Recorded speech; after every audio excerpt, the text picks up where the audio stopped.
Hello guys, ito na naman guys ang aking ulam mo. Yan ang aking luto ngayon tanghali. Tapos mamaya ito bibig ko. Yan siya oh. Yan siya guys. Ano ng crab, binlender ko kaya yan nilagay ko dyan. Tapos ito guys, talaba. Yan siya guys, oh. Mamaya, bubuksan ko yan kasi yung mga anak ko hindi marunong yan.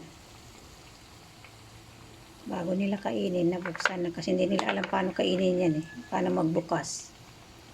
Tapos yung tuhod, paprito ko rin to. Bibig ko siya. Yan siya guys.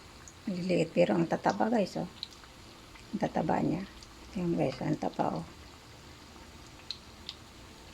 Sarap to guys. Pag naprito na siya, masarap yan. Super taba ng ano niya. Sarap. Manamis na maliit na alimasag. Yan siya. Ito, mabuksan ko yan mamaya. Tapos yan. Ayun. Ipon din yan na maliit eh. Inano ko, binlender ko. Tapos ganyan ang ginawa ko. Maliliit lang siya na hipon. Yan. So yun na guys. Thank you for watching guys. Ayan guys yung crab oh. Ang ganda ng itsura guys oh. Sarap yan guys. Pag na ano. Sarap yan. Crispy. Yan siya oh. Yan, ang sarap niyan. Tapos ito luto na. Tapos yun na. Ito rin na. Sarap po. Sarap yun guys. Yan ang aking crab. Not crab. Maliit na ano yung guys. Yan guys. Paluto na. Tapos yan. Tapos ito. Ito pa rin. Ito.